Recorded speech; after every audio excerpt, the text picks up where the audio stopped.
Bagaimana kabar saudara hari ini? Luar biasa ya.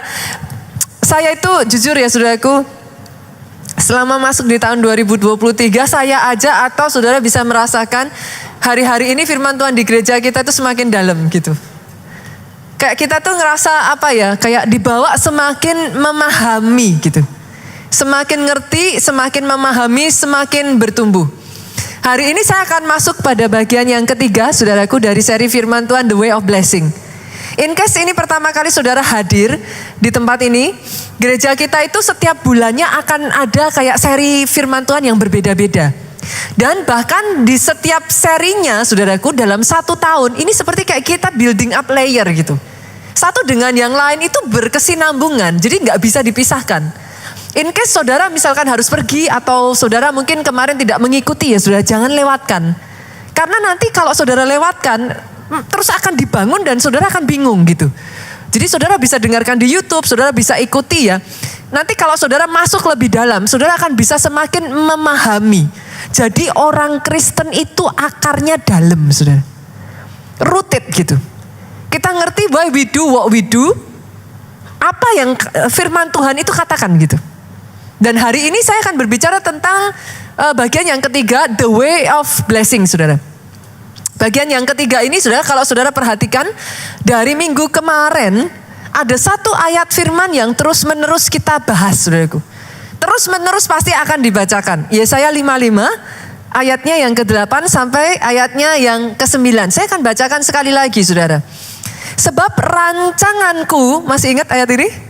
Bukan rancanganmu, jalanku bukan jalanmu bukan jalanku. Demikian firman Tuhan. Saya akan bacakan kepada saudara dari bahasa Inggrisnya, karena akan lebih jelas saudaraku. For my thought, jadi bukan rancangan ya, lebih tepatnya tuh pikiran. For my thought are not your thoughts, neither are your ways my ways, said the Lord. Pikiranku kata Tuhan, itu bukan pikiranmu. Demikian juga jalanku itu bukan jalanmu gitu. Ayat ini berlanjut, di sana dikatakan, for as the heaven are higher than the earth. Sama seperti langit itu lebih tinggi dari bumi. So are my ways are higher than your ways and my thoughts are higher than your thoughts. Saudaraku. Itu bahasa Inggrisnya ngomong seperti itu, saudaraku. Kenapa saya perlu mengingatkan saudara hal ini? Nanti saudara akan menemukan bahwa memang ya jalannya Tuhan sama jalannya kita itu beda, saudara. Pikirannya Tuhan sama pikiran kita beda.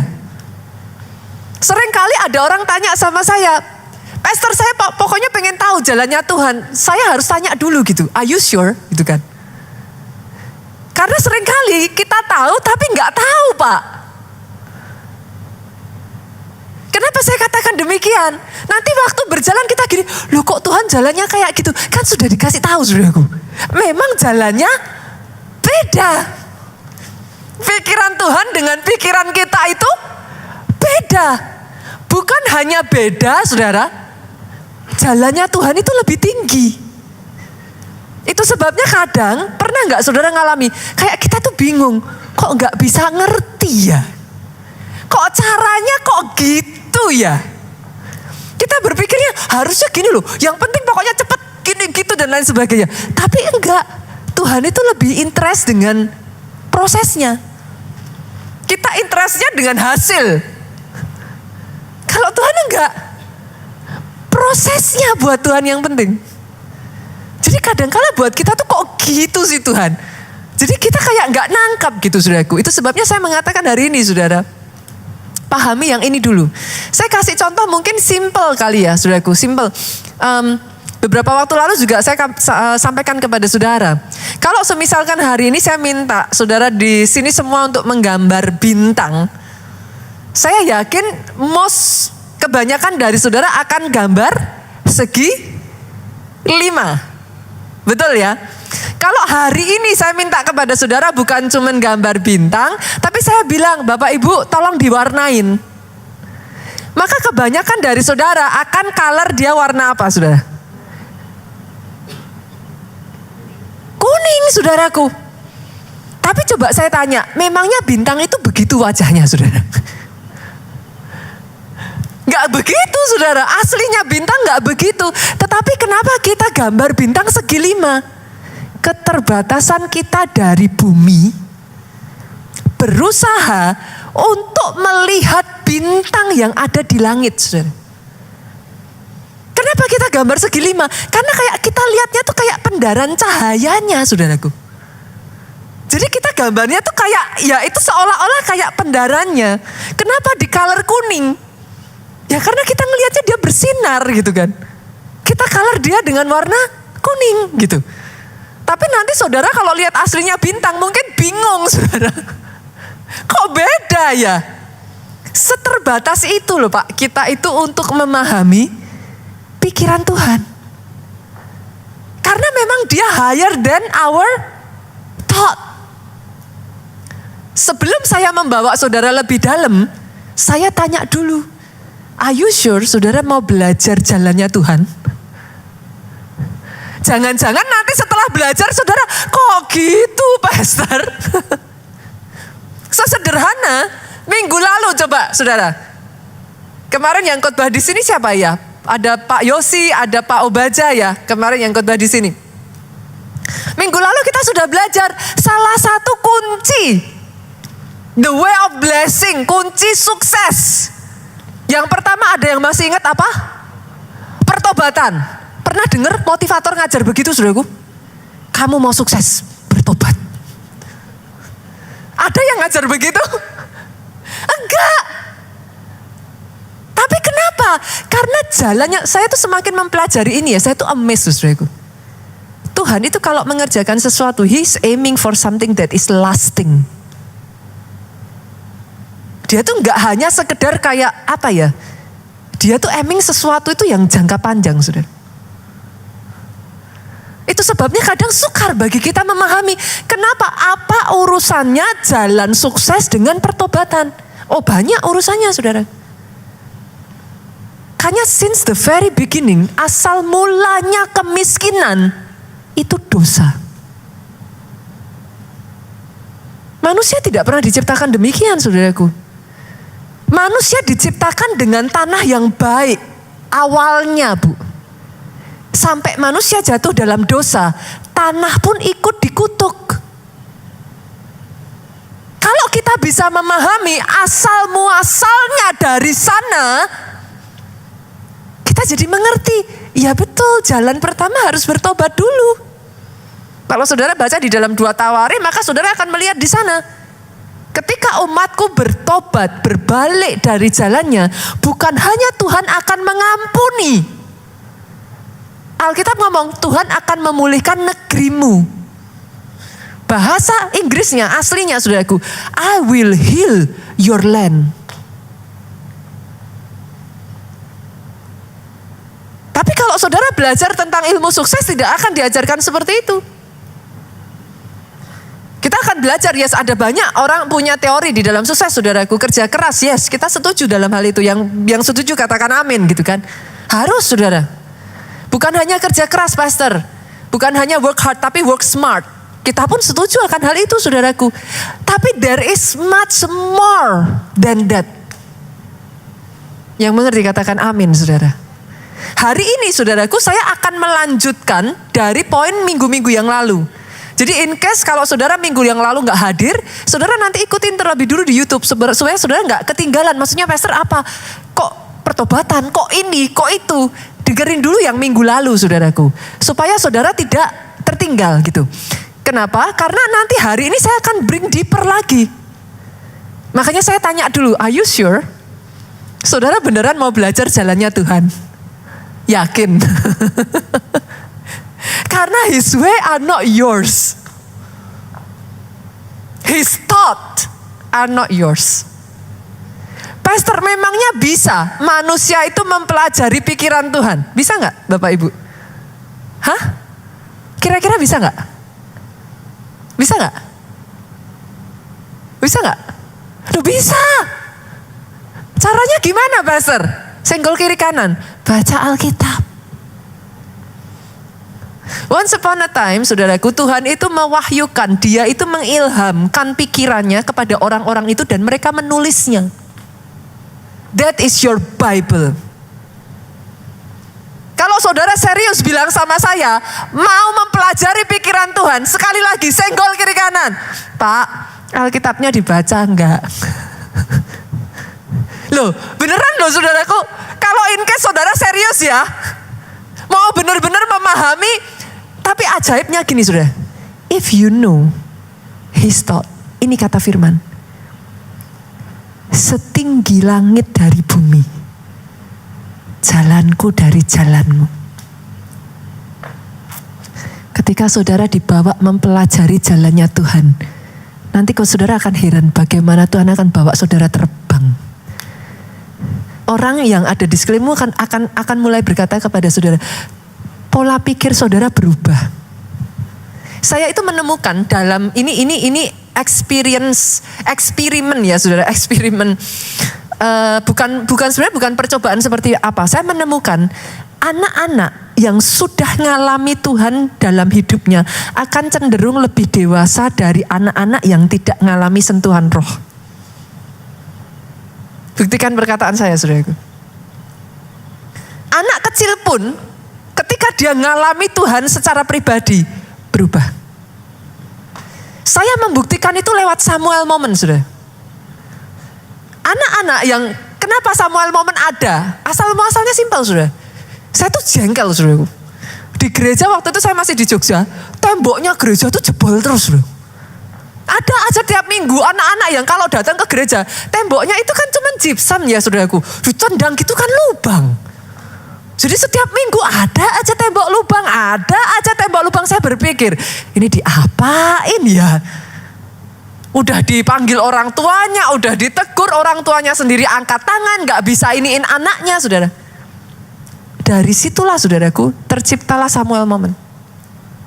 Perjumpaan Samuel pertama kali dengan Tuhan. Gereja kita berusaha untuk membantu anak-anak ini ngalami perjumpaan mereka dengan Tuhan. Dan boleh saya katakan sejak dari hari itu sampai sekarang, saudara, gak ada lagi tembok yang bolong, saudaraku. Kalau mau tepuk tangannya yang paling murya buat Yesus Tuhan kita. Ada pastor kayak gini ditepuk tangan nih gitu, saudaraku. Tapi sesederhana apa yang ingin saya katakan, saudara? Ketika mereka mengalami perjumpaan pribadi dengan Tuhan, jiwanya mereka ini dikonten dengan rohnya mereka ya, saudaraku. Mereka jadi lebih berhikmat. Banyak kesaksian yang tadinya nilai pelajarannya jelek, jadi lebih pintar. Why? Because his ways are higher than ours. His thoughts are not ours. Yakin ini mau belajar jalannya Tuhan, saudara? Yakin ini mau lanjut? Karena nanti saya bacain ayatnya ini, saudara akan lebih pusing lagi. Kita buka ya, saya mulai ya, kita buka. Amsal pasalnya yang ke-11 ayatnya yang ke-24. Saya jamin saudara akan pusing. Ada yang menyebar harta, tetapi bertambah kaya. Saya ulang ya saudara. Ada yang menyebar harta, menabur hartanya, tapi bertambah kaya.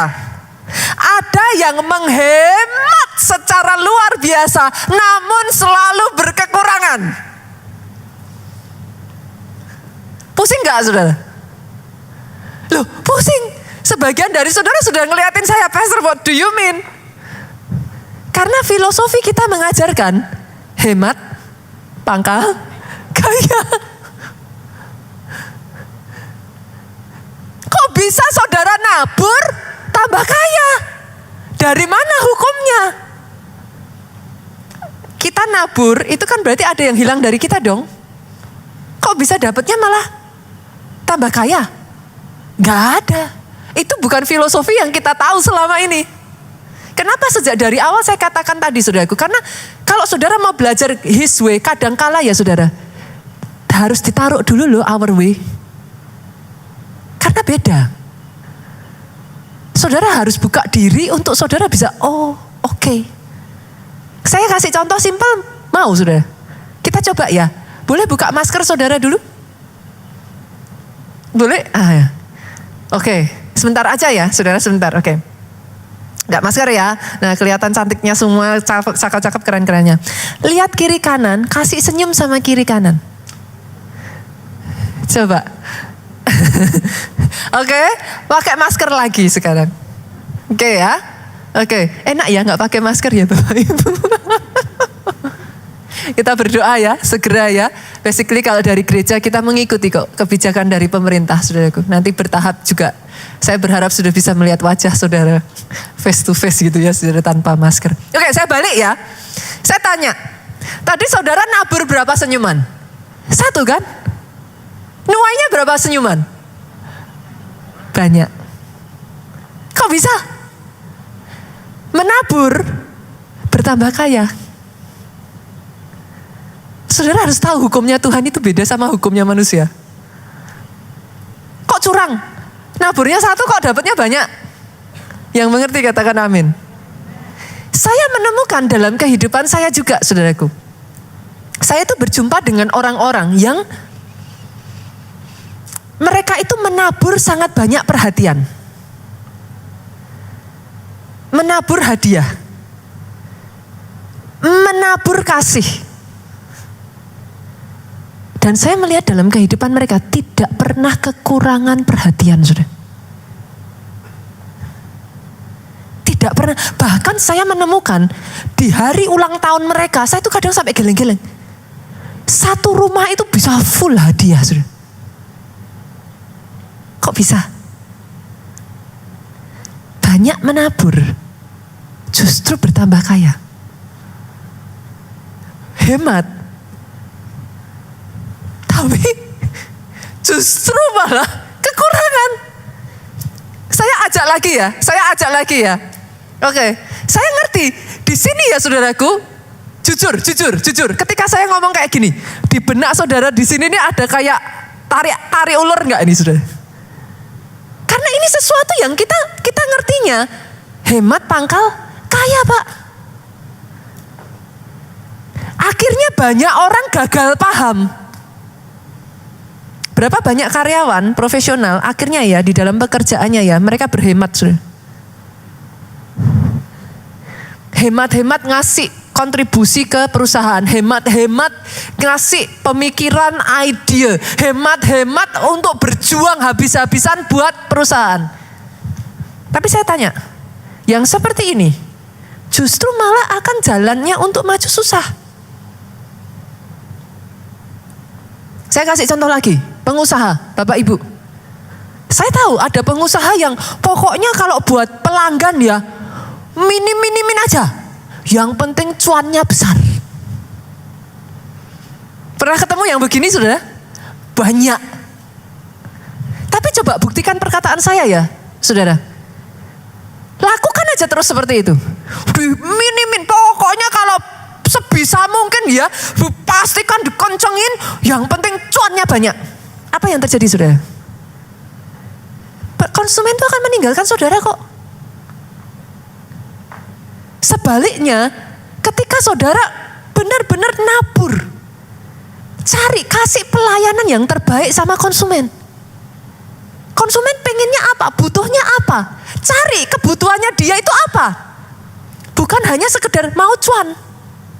No. Tapi layani yang terbaik. Abur sebanyak mungkin. Apa? Dia butuh apa? Lakukan saudara.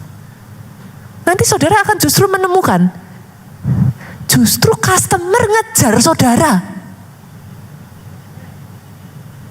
Duh, buktikan perkataan saya saudaraku. Customer justru gak mau dikasih yang lebih murah pun milih saudara. Buktikan perkataan saya. Kenapa? Karena memang firman sudah ngomong, nabur banyak malah justru bertambah. Itu hukum kok saudara. Kenapa? Perhatikan ini ya saudaraku, dalam setiap taburan itu ada potensi multiplikasi. Hukumnya di mana, Pastor? Saya bukain. Yuk kita lihat ya. Nanti saya ajak saudara itu, saudara harus bisa nangkep ini dulu. Yang jadi masalah kadang ya saudaraku, saya tuh berharap gini, boleh nggak gereja keluarga Allah, jemaat itu kita belajar sehat. Sepakat? Bapak Ibu, kebenaran harus diajarkan. Yang mengerti katakan amin. Yang jadi masalah kadangkala selalu akan ada yang memanfaatkan itu dengan tujuan yang gak baik. Akhirnya banyak jemaat terluka, sedikit-sedikit kalau udah bicara menabur udah langsung hold back. Betul? Pikirannya udah negatif dulu. Ini pendetanya mau bawa kemana nih? Kan gitu. Tapi dengar ini saudaraku, hukum adalah hukum. Di gereja kita dalam hal ini saya mengajarkan, that is the truth. Di dalam sebuah taburan itu ada potensi pelipat gandaan. Saya buktikan ya saudara. Oke, kita buka. Yuk, Yohanes pasalnya yang ke-12 ayatnya yang ke-24. Aku berkata kepadamu, Alkitab ngomong gini, sesungguhnya jikalau biji gandum tidak jatuh ke dalam tanah dan mati, ia tetap satu biji aja. Maksudnya gimana saudara? Kalau biji gandum nih ya saudaraku, benih ini ya, nggak ditaburkan, satu ya tetap satu. Sepakat? Saudara makan habis. That's it, udah. Tapi ketika satu benih biji tadi itu mati, artinya apa? Dia ditabur, dia mati, ia akan menghasilkan banyak buah. Yang mengerti katakan amin. Dalam Alkitab ada satu kisah saudaraku. Saudara masih ingat Elia ketika berjumpa dengan janda Sarfat? Yang gak paham, yang gagal paham dengan konsep ini, maka akan menganggap Elia itu jahat. Kita buka aja ya, ayatnya kita lihat ya. Kita buka dalam satu Raja-Raja pasalnya yang ke-7 ayat 10 sampai ayat 14. Saya bacakan ya. Boleh bantu saya enggak Bapak Ibu? Boleh ya? Kita bergantian, ayat 10 saya baca, ayat 11 saudara baca, kita bergantian. Sesudah itu ia bersiap lalu pergi ke Sarfat, Elia ya saudaraku. Setelah ia sampai ke pintu gerbang kota itu, tampaklah di sana seorang janda sedang mengumpulkan kayu api. Ia berseru kepada perempuan itu, katanya, cobalah ambil bagiku sedikit air dalam kendi supaya aku minum. Ayat 11 dengan suara keras, 2, 3. Ketika perempuan itu pergi mengambilnya, cobalah ambil bagiku sepotong roti. Perempuan itu menjawab, waktu diminta ambil air dia ambilin, waktu diminta ambil roti dia jawab, demi Tuhan Allahmu yang hidup, sesungguhnya tidak ada roti padaku sedikit pun, kecuali segenggam tepung dalam tempayan dan sedikit minyak dalam buli-buli. Yang dia punya itu saudaraku, segenggam tepung dalam tempayan, sedikit minyak dalam buli-buli. Oke. Dan sekarang aku sedang mengumpulkan 2-3 potong kayu api. Kemudian aku mau pulang mengolahnya bagiku. Yang dikatakan janda ini sangat betul sekali. Dia tahu itu dengan pasti. Aku akan mengolahnya bagiku dan bagi anakku. Dan setelah kami memakannya, kami akan mati. Itu hukumnya saudaraku. Benih, selama saudara makan, pasti habis. Saudara pernah gak ngeliat petani yang setiap kali dia menuai, dihabisin dimakan? Pernah gak? Gak boleh. Petani kalau dia sudah nabur, dia menuai, ada yang dia makan, tapi harus ada yang dia tabur. Kenapa? Hanya ketika itu ditabur, dia akan membawa multiplikasi, saudara. Elia tahu hal ini. Dia tahu kalau janda ini mengolah segenggam tepung, sedikit minyak dibuli, dia makan habis. Dia akan mati. Benar, memang dia akan mati. Tapi lihat apa yang Elia lakukan, ayat 13 sampai 14 saudaraku. Elia berkata kepadanya, ini nanti saya akan jelaskan kepada saudara, jangan takut. Saya akan jelaskan nanti saudaraku, kenapa Elia berkata seperti ini. Jangan takut, pulanglah, buatlah seperti yang kau katakan. Jadi Elia ngomong, iya benar, udah benar. kerjakan aja yang tadi kamu mau lakukan. Tapi Elia ngomong gini, buatlah lebih dulu bagiku sepotong roti bundar kecil daripadanya. Bawalah kepadaku, kemudian barulah kau buat bagimu dan bagi anakmu. Lihat, kenapa Tuhan menciptakan hukum tabur tuai, saudara? Lihat, saudara. Ayat 14 ini ngomong kayak gini, sebab. Kalau saudara menemukan kata sebab, itu artinya ada tujuannya, saudaraku. Kenapa kok disuruh sama Elia begitu? Kita baca ya ayat 14. Sebab beginilah firman Tuhan Allah Israel. Tepung dalam tempayan itu tidak akan habis. Minyak dalam buli-buli pun tidak akan berkurang. Sampai pada waktu Tuhan memberi hujan ke atas muka bumi. Yang mengerti aminnya yang paling keras. Ketika dia ditaburkan, there is a potential dari benih itu, saudaraku, yang membuat dia berlipat ganda. Dan itu yang memeliharakan janda ini, saudara. Sampai hari Tuhan menurunkan hujan. Beberapa waktu yang lalu, saudaraku, saya tuh mendengar satu cerita yang buat saya itu cukup unik, saudara. Sekalipun saya dalam kehidupan saya mengalami itu berulang kali, saudaraku. Nanti saya akan ceritakan kepada saudara. Tapi satu kali saya mendengar kesaksian dari seorang hamba Tuhan yang khotbah di gereja kita. Saudara masih ingat Pastor Gideon Munte? Masih ya? Sering diundang juga ke gereja kita. Satu kali, saudaraku, Pastor Gideon Munte itu calling Pak Jo gitu. Kita manggilnya tuh bro gitu kan, bro sis gitu kan. Bro, boleh nggak saya mau ketemu sama bro gitu, sama sis gitu. Oh boleh, cuman kita agak heran aja, saudaraku, karena biasanya kita ketemu itu dalam rangka dia khotbah di sini, habis itu kita fellowship gitu kan.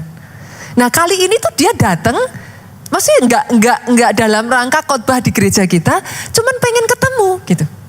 Jadi buat saya tuh kayak saya, kenapa ya kayak gitu? Kenapa mau ketemu gitu kan? Oke, saya katakan sama Pak Jo, ayo it's okay, nggak apa-apa, udah lama nggak ketemu juga, kita fellowship. Ngobrol punya ngobrol, saudaraku, kita makan sama-sama, terus setelah itu kita ngobrol, selesai, dia minta waktu, boleh nggak saya ngomong serius sebentar, dia bilang. Oh boleh, nggak apa-apa, it's okay. Tiba-tiba, saudaraku, dia keluarkan satu wadah gitu, saudaraku, kayak seperti kayak plastik gitu. Dan dia sampaikan kepada saya dan Pak Jo, bro, sis, saya digerakkan Tuhan untuk menabur dalam kehidupan bro dan sis. Saya kaget, saudaraku. Karena saya tahu bagaimana keadaan dari Pastor Gideon pada saat itu. Selama kami makan bersama, dia menceritakan bahwa dia sedang ada di dalam situasi yang sukar. Ada satu hal yang terjadi di dalam kehidupan dia sehingga akhirnya dia mengalami satu masa yang gak gampang. Dan itu adalah masa yang sukar buat dia. Jadi ketika dia mengatakan itu kepada saya dengan Pak Jo, saya directly respon saya adalah gak usah. Jangan, karena saya tahu dia sedang ada di dalam masa yang gak gampang, saudaraku. Saya dengan sengaja ngomong sama Pak Jo, jangan bro, it's okay, jangan. Tapi dia ngomong, bro, dengerin dulu. Nah dia mulai cerita, saudaraku, dia justru cerita, dia ngomong sama kita, saudara. Ini adalah yang terakhir yang saya punya. Saya dengan istri berdoa, kalau saya habiskan, maka setelah itu kami tidak punya apa-apa lagi. Kami berdoa dan kami sepakat, kami mantap, kami mau menabur di dalam pelayanan bro dan sis. Saudara, kalau jadi saya, lebih gak enak lagi tuh, saudaraku. Justru ketika dia ngomong seperti itu, saya lebih lagi ngomong, jangan. Ambil aja, maksudnya bro lebih butuh dari kita gitu. Lebih gak enak dong Pak udah diceritain begitu. Kan, masa kita terima? Saya justru ngomong jangan. Udah, gak apa-apa. Bro lebih butuh daripada kita gitu. Tapi dia bersikukuh, saudaraku. Dia ngomong, bro, sis, denger dulu. Kita paham dan tahu Kalau benih ini saya habiskan, maka tidak akan mendatangkan apapun. Saya sepakat dengan istri, kami mau tabur dalam kehidupan bro dan sis. Itu saya jujur ya saudaraku, lucu gitu, jadi kayak tarik ulur saudara. Karena jujur kalau buat saya itu jadi beban saudara. Karena saya tahu kondisinya. Tapi intinya singkat cerita dia bersikeras saudaraku, akhirnya kami terima. Tapi pada saat itu kami berdoa, Tuhan Engkau yang mengerjakan sesuatu di dalam kehidupannya.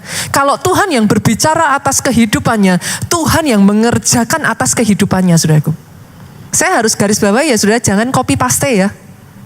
Jangan copy paste ya. Setiap orang punya cara Tuhan berbeda-beda ya saudaraku. Singkat cerita saudaraku, dia sudah tabur, dia pulang. Dia berasal dari Medan, dia pulang. Mereka bersuka cita, suami istri ini bersuka cita. Istrinya calling saya, thank you loh sis sudah diterima. Saya tuh malah jadi gak enak sekali saudaraku. Waduh gitu kan. Gimana ya, lebih nyenenginnya lagi. Gak berapa lama kemudian pandemi saudaraku.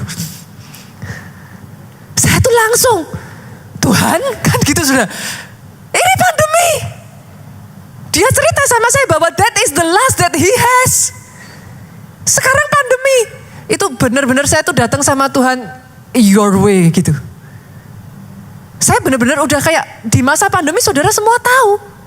Gereja berapa lama tutup saudaraku. Kita harus melakukan hanya bisa secara online. Saya tahu it's not an easy time buat mereka saudaraku. Dalam kondisi nggak pandemi aja udah susah. Ini pandemi bu. Itu buat saya tuh kayak satu beban tersendiri saudara pada saat itu. Saya tuh ngomong sama Pak Jo, kan jangan diterima, saya udah gitu saudaraku. Aduh ini sekarang pandemi, saya bilang gitu. Pak Jo tuh ngomong satu hal ya, yang saya dalam hal ini belajar saudara. Pak Jo ngomong, apa yang dilakukan seseorang ketika dia berurusan dengan Tuhan? Tuhan campur tangan.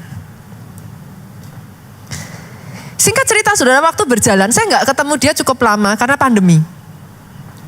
Sampai sekian waktu yang lalu saudara tahu Pastor Gideon datang ke gereja kita. Kita ngobrol saudara. Dan saya kaget. Dia bercerita, kan kita tanya, saya jujur penasaran saudara, saya tanya. Bro, kemarin gimana itu ceritanya? Kan saya tanya saudaraku. Terus bro gimana? Saudara tahu apa yang dia ceritakan saudara? Dia sambil senyum, dia ngomong, bro dan sis gak usah khawatir. Sejak saya menabur, tiba-tiba apa yang tadinya saya dengar cerita dari bro dan sis terjadi di gereja keluarga Allah, satu demi satu terjadi di gereja saya. Maksudnya gimana bro? Dia cerita saudaraku. Semua mujizat-mujizat yang bro dan sis ceritakan Tuhan kerjakan atas jemaat di keluarga Allah. Dengan cara yang ajaib, saya juga gak tahu gimana caranya. Tuhan kerjakan persis di gereja kami. Bahkan saudara yang membuat saya merinding saudara. Saudara tahu kisah kejadian yang terjadi di gereja kita. Justru di masa pandemi itu Tuhan suruh gereja kita membangun. Mau dari sisi manapun lah gak masuk akal lah itu saudaraku. Ahli ekonomi manapun lah akan menganggap bahwa itu tidak masuk akal. Itu sebabnya saya katakan kepada saudara, jangan copy paste. Itu urusan antara kita sama Tuhan. Saudara tahu apa yang terjadi buat dia saudaraku? Dia yang bercerita kepada saya, kondisinya benar-benar that is the last thing he has. Dia sudah gak punya apa-apa lagi. Keadaannya sedang sangat berat sekali saudara. Saudara tahu yang terjadi di gereja kita bangun. Gerejanya juga bangun.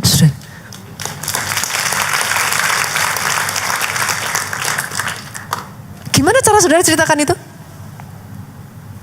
You can never, saudara tidak akan pernah bisa memahami jalannya Tuhan. Bahkan yang saya kaget saudaraku, dia juga cerita, sudah jadi tempatnya. Sama seperti persis yang terjadi di gereja kita. Tuhan kerjakan atas kehidupannya.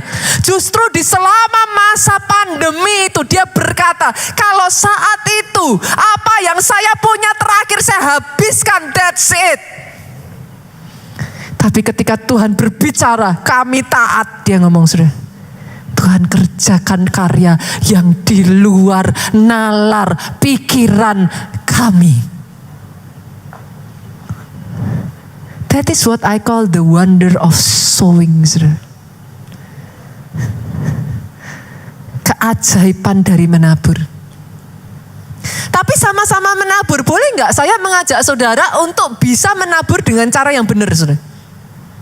Sepakat ya? Kalau nabur nggak boleh ngawur. Nabur harus benar caranya. Yang pertama, saya akan bagikan, saudara. Yang pertama, sadari bahwa semua yang kita miliki itu berasal dari Tuhan. Jujur, boleh nggak saya ajak saudara kita open? Apa yang membuat orang berat untuk nabur? Apa, saudara? Ya karena itu merasa itu milik kita kan? Kalau kita tabur hilang. Betul? Itu sebabnya seringkali di area ini, saudara, sangat sukar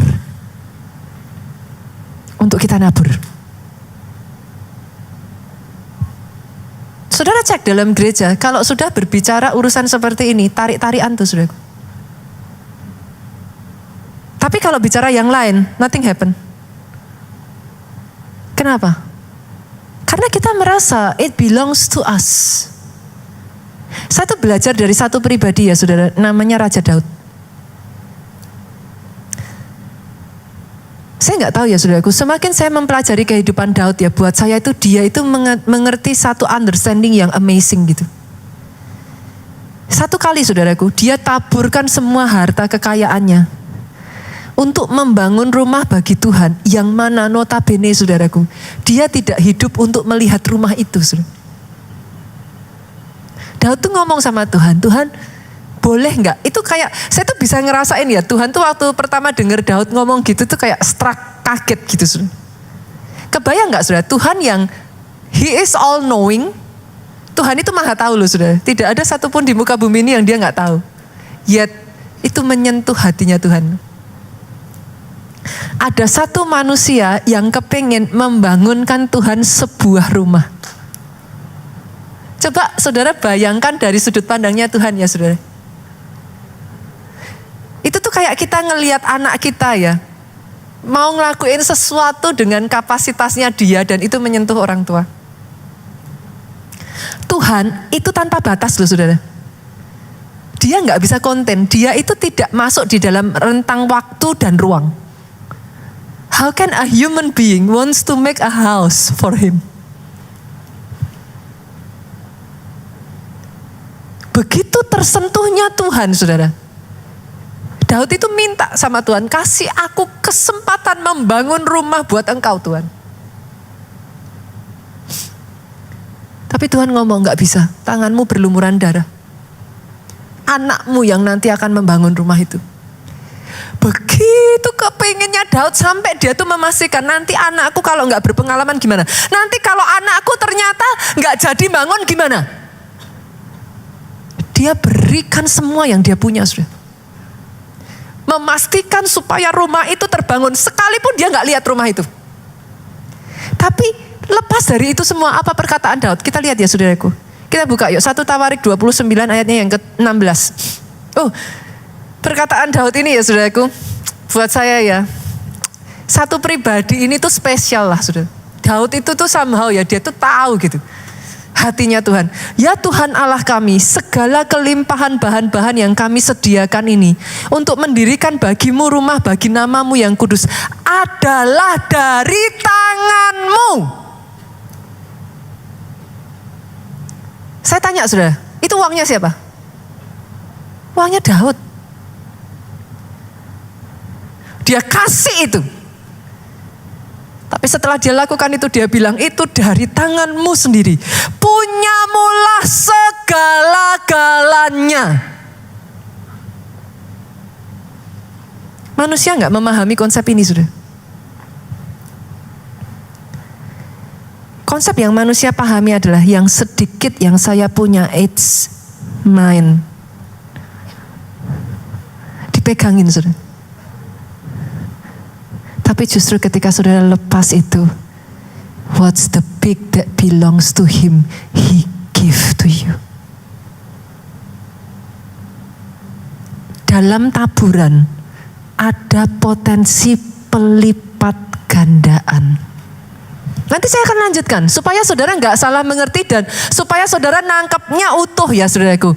Yang kedua saudara, ketika saudara menabur, yang pertama pastikan saudara menyadari everything that we have belongs to him.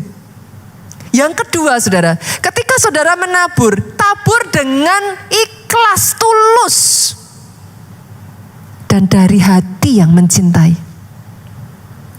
Saya tuh pernah ditanya satu orang saudara. Saya ketawa sih saudara. In case saudara mungkin pernah menanyakan hal yang sama ya. Orang ini tanya sama saya kayak gini, Pastor, kalau saya nabur, bolehkah saya mengharapkan tuaian?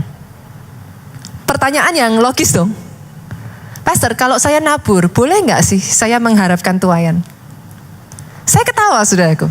Terus dia tanya lagi sama saya, Pastor sendiri sudah berapa kali nabur? Pastor sudah pernah ngitung enggak? Pastor naburnya berapa? Saya tuh ketawa sudah. Saya lihat dia dan saya ketawa sudah. Saya ngerti sudah yang dia pikirkan dan saya ngomong gini sama dia. In my life, I wish saya berharap tuh saya bisa cerita sama saudara ya. Tapi jadi kayak nggak valid karena sekarang saudara tuh ngelihat saya sebagai pastor gitu kan. You see me as the pastor gitu. So it's kind of kayak jadi kayak nggak valid gitu apa yang saya ceritakan saudaraku. Saya dibesarkan dari orang tua ya dan saya bersyukur saudaraku. Mami saya adalah orang yang mengajarkan saya pertama kali untuk menabur Pak. Mami saya adalah role model saya saudaraku. Sejak dari saya kecil. Saya sudah diajarkan. Jadi saudara jangan salah. Saya tidak menabur karena saya pendeta Bapak Ibu. Saya tidak menabur karena saya gembala sidang dari gereja ini. It's not like that. Since the very beginning, kecintaan akan menabur itu sudah ada sejak dari Nita itu masih remaja, saudara. Orang tua saya itu menganggap saya itu termasuk orang yang gila kalau urusan menabur, Bapak Ibu. Sampai saudaraku, mami saya pernah ngomong, kamu itu kapan nabungnya? Apa-apa kamu tabur, apa-apa kamu tabur. Itu far away ya saudaraku, jangan saudara berpikir saat itu saya sudah jadi pendeta ya. Far away from that. Pernah satu kali mami saya tuh tanya sama saya, kamu tuh kenapa selalu nabur? Padahal mami saya yang ngasih contoh saya begitu gitu kan. Saya kalau bisa ngomong saat itu, lah kan gitu kan saudaraku. Tapi mami saya tuh tanya, kamu kenapa sih segitunya? Saya tuh hanya bisa jawab mami saya gini, Mami tahu bagaimana saya itu orang yang berhutang besar sama Tuhan saya. Gak peduli seberapapun saya menabur, saya melakukan sesuatu buat Tuhan saya, gak akan pernah saya bisa balas kebaikan Tuhan saya. Mami saya tahu itu saudaraku. Jadi buat saya saudaraku ketika saya ditanya satu jemaat ini saya senyum. Buat saya nabur sejujurnya, bukan untuk nuai. Kalau toh saya menuai dari situ, for me it's just the law of God, kayak gitu. Tapi kalau saya nabur, itu cara saya sebagai manusia dengan keterbatasan saya pengen balas kebaikannya Tuhan. Dan izinkan saya mengatakan ini saudaraku, sampai detik hari ini. Tidak peduli seberapa yang saya taburkan, saya tidak pernah bisa outnumber my God. Sampai hari ini saya masih berutang sangat besar sama Tuhan saya. I can never outnumber him. Tapi saya harus memastikan kepada saudara, ketika saudara lakukan itu dari hati yang tulus. Kenapa saudara? Lihat saudara. Ayat yang ke-17 dari 1 Tawarik 29 ngomong gini, Aku tahu, kata Daud nih, lihat Daud itu kenal Tuhannya. Ya Allahku, Engkau adalah penguji hati. Ini masalah dengan Tuhan kita, saudara. Saudara pikir Tuhan minta Ishak dikorbankan untuk Ishak karena emang Tuhan mau bunuh Ishak? No. Dia itu penguji hati. Dia Tuhan itu yang kepengen, dia tuh pengen nguji. Gak usah jauh-jauh lah, gini lah. Siapa di sini yang gak usah angkat tangan? Siapa di sini yang pacaran? Gitu aja. Pernah gak sih nguji hatinya pasangan saudara? Pernah saudaraku? He's like that. Gak susah kok memahami Tuhan kita tuh saudaraku. Kadang pasangan, ayo sama pasangannya. Udah tahu nih, tapi kan masih kan. Ya kamu mau gak gitu kan? Kamu bisa gak? Tujuannya apa saudara? Ayo, kalau dijawab enggak kan nangis, ayo. Tapi kenapa? Saudara tuh cuma pengen tahu aja. Pasangan saudara tuh hatinya gimana? Yang mengerti katakan amin. Dia penguji hati, saudara. Kadang-kala tuh buat dia, ya ampun saudaraku, apa sih artinya gitu. Tapi buat Tuhan, ketika dia mendapati hati yang bersungguh-sungguh kepada dia, itu kena buat dia, saudara. Yang ketiga, saudara. Nah, ini yang banyak diketahui banyak orang. Tahukah saudara bahwa menabur itu masuk ke disiplin rohani, saudara? Nggak banyak orang tahu itu. Yang ketiga itu sebabnya, kembangkan kapasitasmu menabur. Artinya gimana? Nggak bisa nabur itu langsung tuh nggak bisa, saudaraku. Saudara mulai dari yang kecil dulu, baru nanti saudara bisa dengan yang lebih besar, lebih besar, lebih besar. Sama, disiplin rohani itu banyak ya Bapak Ibu ya. Salah satunya apa? Doa. Betul? Sepakat ya? Doa disiplin rohani. Maksudnya gimana Pastor? Ya artinya kembangkan kehidupan doamu saudaraku. Maksudnya gimana Pastor? Gak boleh gini saudara. Pastor, saya baru bisa doa 10 menit boleh gak? Oh boleh. Saya ambil saudara. Boleh. Cuma 10 menit? Boleh Pastor? Boleh. Yang gak boleh, 5 tahun dari sekarang doanya masih 10 menit. Yang mengerti katakan amin. Yang mengerti aminnya yang lebih keras. 10 tahun dari sekarang masih 10 menit. Gak boleh. Kenapa Bu? Lah gak berkembang. Boleh. Sekarang baru bisa 10 menit boleh. Tapi nanti berapa hari dari itu ditingkatkan. 10 jadi 15. 15 jadi 20 Pak. 20 jadi 30. 30 jadi 1 jam. Senggol kiri kanan. Itu baru namanya kita bertumbuh. Yang mengerti aminnya yang paling keras. Pastor, saya hanya bisa baca ayat Alkitab 1 ayat. Loh boleh, mau ayatnya cuman yang 3 kata juga boleh saudaraku. Gak apa-apa. Yang gak boleh 5 tahun dari sekarang. Bacanya cuman 1, bahkan 1 aja di korting, di diskon udah gak dibaca lagi saudaraku. Yang mengerti katakan amin. Menabur itu disiplin rohani. Pastor, saya menabur ke siapa? Dengar ini saudaraku baik-baik. Tuhan, take it personally kalau sudah bicara soal janda, yatim piatu, orang asing. Cari Alkitab. Saudara akan ketemu. Dalam hal yang lain-lain Tuhan gak begitu. Tapi kalau sudah bicara anak yatim, orang yang ada dalam keadaan kesulitan, janda khususnya ya saudaraku, diibaratkan dengan bahasanya itu adalah janda, karena beda ya, janda ada banyak saudaraku. Yang dimaksud di sini adalah janda yang dalam keadaan kesulitan. Beda ya saudaraku, harus dibedakan. Terhadap yang seperti itu, saudara baca dalam Alkitab, Tuhan itu take it as his own. Itu tuh kayak apa ya, gimana ngomongnya ya, jangan sentuh gitu. Nanti saudara buka aja, cari aja. Saudara gampang, buka buka konkordan, cari, tulis aja yatim piatu atau cari janda. Nanti saudara akan turun semua red apa perkataan Tuhan tentang mereka. Dia tuh ngambil itu personally, saudara. Pastor, jadi kalau saya mau nabur apa? Tabur pada orang yang sedang berkesusahan, saudara. Loh, saya pribadi ya saudara, dalam hidup saya ada amount tertentu yang saya sisihkan.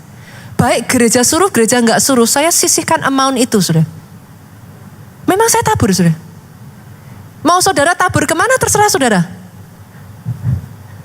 Saudara mungkin kenal ada yayasan untuk yatim piatu atau apa. Go ahead, do it gitu.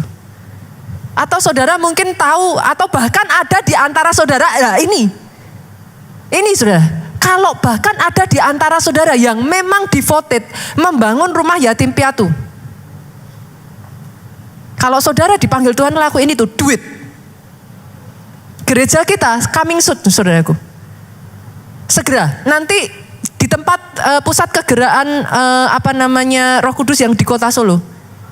Kita akan membangun tempat untuk benar-benar dari orang-orang yang yatim piatu, janda itu dipeliharakan di sana. Jadi itu nanti akan kita lakukan, saudaraku. Kalau saudara tergerak untuk itu, come on, ayo join. Saya lebih dari happy. Bahkan kalau saudara sudah ada, pastor saya ada, saya punya anak-anak asuh saya. Bagus. Kerjakan, saudaraku. Do it. Yang kedua, nabur ke siapa, Bapak Ibu?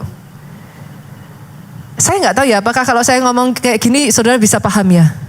Tabur ke orang tuamu. Oh yes, saudara. Yes. Jangan pernah berpikir karena saudara nabur ke orang tua saudara, saudara bisa atur orang tua saudara. Apa yang mereka sudah lakukan dalam hidup kita tidak akan pernah bisa dibayar, tidak peduli kapanpun. Buat saya ya saudaraku, pastor, do you do it? Yes, I do. Apakah karena diminta? No.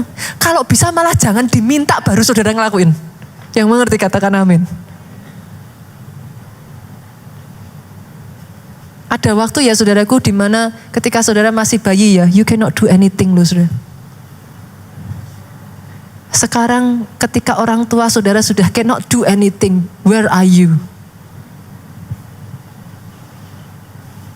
Where are you? Tabur dalam hidup mereka. Bukan masalah jumlahnya harus besar, no. Tapi tabur dalam hidup mereka. Seberapa yang Tuhan percayakan berkat dalam hidupmu, sisihkan, tabur dalam kehidupan mereka. Yang ketiga saudaraku, ini juga banyak orang Kristen tidak paham hukum ini. Gampang buat saudara nabur sama orang yang di bawah saudara. Pernahkah saudara nabur sama orang yang di atas saudara? Gak kepikir kan saudara? I do it every year saudara. Kalau saudara perhatikan, setahun sekali saya akan pergi ke Nigeria, saudara. Setiap saya pergi ke Nigeria, saya akan berdoa sama Tuhan. Pak, saya manggilnya Pak, kasih aku benih. Aku mau nabur. Banyak orang tanya sama saya, pastor, buat apa pastor nabur di sana itu udah besar. Kita nggak ada apa-apanya, saudaraku. Pastor nabur mereka nggak butuh, udah gede. Oh salah, mereka nggak butuh betul, saya yang butuh.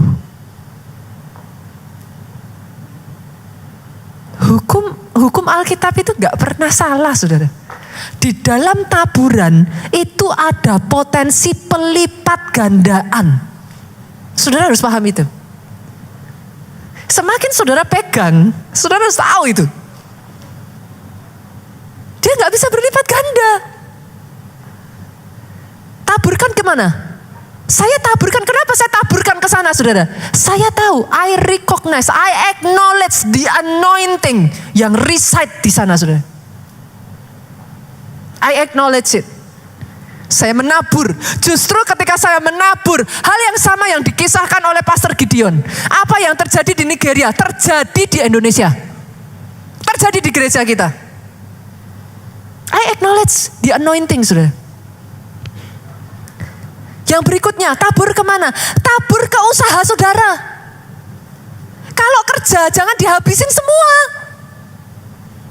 kerja tiap bulan hasil berapa habisin. Bahkan lebih besar pasak daripada tiang. Bukan cuma dihabisin. Apa saudaraku? Minus gitu. Malah justru hutang. No. Saudara kalau kerja, tabur saudaraku. Di tempat kerja saudara. Loh, saudara harus dibesarkan lagi. Pekerjaan saudara jangan semuanya diambil. Boleh diambil, ada yang untuk saudara makan. Tapi setelah itu taburkan lagi. Supaya terjadi pelipat gandaan di bisnis saudara. Gak bisa saudara kerja, makan aja semuanya, habisin aja semuanya. Gak bisa, gak akan berkembang saudaraku. Yang berikutnya lagi apa? Tabur di dalam pekerjaan Tuhan. Sekali lagi tadi saya katakan kepada saudara, saya berharap ya saudara bisa paham dan nangkep maksud saya. Gereja ini mengajarkan balance, keseimbangan. Apa yang kebenaran saya harus ajarkan. Tapi sebaliknya saudaraku, saya juga tidak mengajarkan ngawur. Pastor, apakah saya harus tabur di pekerjaan Tuhan? Yes, gereja kita ada yang namanya janji iman. Betul? Kemarin tahun lalu kita mengadakan janji iman dan puji Tuhan. Gedung kita di Jakarta sudah selesai ya, Bapak Ibu ya. Boleh kita kasih tepuk tangan? Setidaknya tahap sekarang ini ya saudaraku sudah bisa dipakai, satu demi satu sudah diselesaikan. Next gereja kita akan membangun saudaraku yang di kota Solo. It will be huge. Nanti saudara akan menemukan di sana ya saudaraku, bukan hanya rumah yatim piatu. Kita akan membuat tempat penampungan untuk orang-orang yang membutuhkan. Kita akan membuat saudaraku bukan hanya itu saja, Holy Land Experience. Kita akan membuat saudaraku healing center. Bukan hanya healing secara roh, healing secara jiwa juga saudara. Counseling center di sana. Akan ada sangat banyak hal yang bisa dikerjakan. And yes, ayo kita komit saudaraku. Jadi orang-orang yang komit dengan agenda pekerjaan Tuhan. Ketika saudara diberkati, pakai itu, majukan kerajaan Tuhan. Yang sepakat katakan amin. Tabur kemana lagi? Saudaraku, tabur kemana lagi? Maaf Bapak Ibu, taburan gak selalu uang ya. Boleh gak saya ingatkan yang terakhir ini? Tabur ke anak-anakmu. Yang mengerti katakan amin. Jadilah orang tua yang bertanggung jawab. Sepakat? Pikirkan masa depan anakmu. Perjuangkan mereka anak-anakmu. Bukan hanya nabur secara uang saja Bapak Ibu, tapi tabur nilai-nilai rohani atas kehidupan mereka. Jangan berhemat. Selagi kau masih diberikan nafas, tabur sebanyak mungkin atas kehidupan anakmu. Doa saya tahun ini ya saudaraku, di tempat ini, benih yang ada di tangan saudara dilipat gandakan. Berapa banyak dari saudara yang mau? Berapa banyak yang mau mengangkat di hadapan Tuhan? Tuhan, aku mau komit menjadikan menabur sebagai disiplin rohaniku. Aku mau komit Tuhan. Aku gak mau hanya jadi orang yang hanya bisa spend, habiskan. Aku diriku, no. Tapi ketika kau bekerja, tabur untuk pekerjaanmu. Ketika kau bekerja, mulai pikirkan keluargamu. Sisihkan saudaraku. Buat satu porsi-porsi kotak-kotak tersendiri saudara. Ini untuk orang yang membutuhkan. Sekian untuk, jumlahnya tiap orang bisa berbeda-beda. Tapi pastikan ada benih yang ditabur. Sepakat Bapak Ibu? Jangan dimakan semua. Habis. Tidak akan ada pelipat gandaan. Yang mau boleh bangkit berdiri, yuk kita katakan. Aku percaya pada firman-Mu. Aku melangkah Tuhan dengan iman-Mu. Tetap setia pada perjanjian-Mu. Jadikan ku hamba milik-Mu. Tahukah saudara itu sebabnya Alkitab itu berkata terlebih berkat memberi daripada menerima. Terakhir saya tutup dengan ini saudaraku. ketika kau belajar memberi dengan iman. Kenapa saudara? Tahukah saudara kenapa banyak orang akhirnya tidak mau belajar menabur dan kehilangan berkat dari hukumnya Tuhan ini? Kenapa saudara? Orang untuk bisa menabur, saudara kan gak tahu apakah dia akan bertumbuh atau tidak taburan saudara kan? Itu yang membuat kita takut. Musuh terbesar iman itu fear. Elia pada saat ngomong sama janda Sarfat, apa yang dia katakan? Jangan takut. Karena kita sebagai manusia kadang cara pikir kita beda sama Tuhan, saudaraku. Tadi di awal saya sudah katakan, cara pikir kita kalau kita nabur kita hilang. Kita kasih ke orang tua, kita dapat apa? Kita habiskan di pekerjaan kita. Lihat terus kayak kita gimana? Masa kita hidupnya kayak gini terus? Tapi lihat ini saudaraku, hukumnya Tuhan itu gak pernah salah. Bahkan akhirnya manusia kalau gak hati-hati, tabrak hutang. Ini saya belum bicara soal yang ini loh saudaraku. Akan ada sangat banyak nih yang langsung nih, aduh gitu kan. Tapi konsep hutang itu tidak pernah dari Tuhan saudara. Yang diajarkan di gereja gini, mau gak saudaraku? Ikuti benar-benar yuk perjanjian Tuhan itu, the covenant of God. Nanti buktikan. Apakah Tuhan salah atau enggak? Buktikan saudaraku. Kalau saudara mengikuti satu demi satu yang diajarkan Tuhan ya saudara. Benih tabur, jangan diambil semua. Kenapa? Dari situ berlipat ganda. Jangan ngambil utang.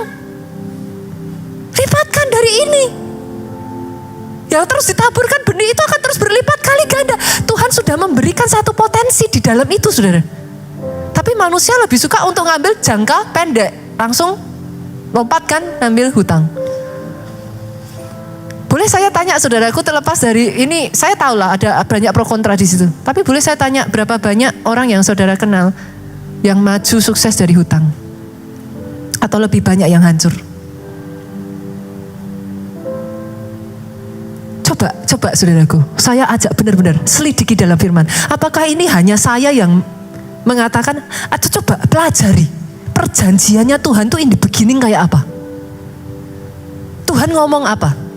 Dan harus diingat ya saudaraku, perjanjian baru Yesus ngomong tidak menganulir perjanjian lama.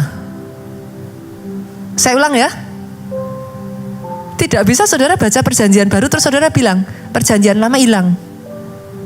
Oh bahaya itu saudaraku, akan ada banyak ayat-ayat di sana saudara gak bisa pakai dong kalau gitu. Kalau gitu hilangin sekalian aja, baca aja perjanjian baru. Gak usah baca perjanjian lama. It doesn't work like that. Yesus datang bukan untuk menghilangkan perjanjian lama. Dia datang melengkapi, menyempurnakan. Hati-hati ya saudaraku. Karena kalau enggak nanti pengajaran-pengajaran yang beredar akan membuat saudara bingung. Dia menyempurnakan yang sudah ada Pak. Dari perjanjian lama. Itu sebabnya Alkitab saudara tetap perjanjian lama dan perjanjian baru. Perjanjian lamanya enggak dihapus. Masih ada di situ dia. Kenapa? Yesus menyempurnakan. Yang sungguh-sungguh mau aja saudaraku, jangan lihat kiri kanan. Saudara yang sungguh-sungguh mau, saudara berkata, Tuhan, aku mau hidup di dalam covenant dengan Engkau. Aku akan ikuti. Bukan pakai pikiranku, bukan pakai kayak, ya cara aku mengerti. Karena memang pikiran Tuhan bukan pikiran kita saudara. Tapi pelajari jalannya Tuhan. Dan berjalanlah di jalannya Tuhan. Aku percaya pada firman-Mu, aku melangkah dengan imanku, tetap setia. Oh, Engkau Allah yang setia Tuhan. Ajar kami setia sama seperti Engkau setia Tuhan.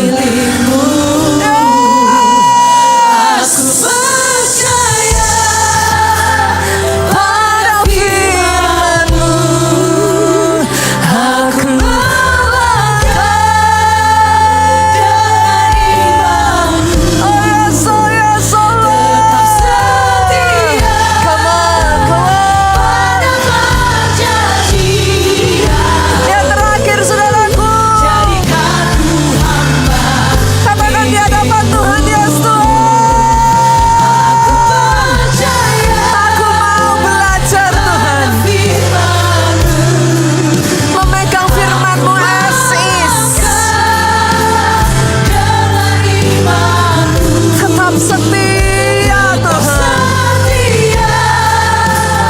Pada perjanjian-Mu, jadikan ku hamba milik-Mu. Tetap setia pada perjanjian. Yesus Tuhan, Yesus Tuhan, jadikan ku hamba milik-Mu. Angkat kedua tanganmu saudaraku. Diberkati saudara oleh Tuhan. Amin. Diberkati keluargamu oleh Tuhan. Amin. Oh yes, diberkati keluar masukmu saudaraku. Yes, amin. Tangan yang kau angkat tinggi-tinggi diberkati tangan itu. Amin. Sehat tubuhmu, Yes. panjang umurmu. Amin. Tidak akan pernah engkau kekurangan dengan kesaksian tentang betapa baiknya Tuhan itu dalam kehidupanmu. Amin. Kau pulang dengan membawa sukacita, damai, sejahtera Allah Bapa, cinta kasih putranya. Persekutuan di dalam rohnya yang kudus sekarang sampai selama-lamanya. Kau yang diberkati katakan dengan suara yang paling keras. Amin.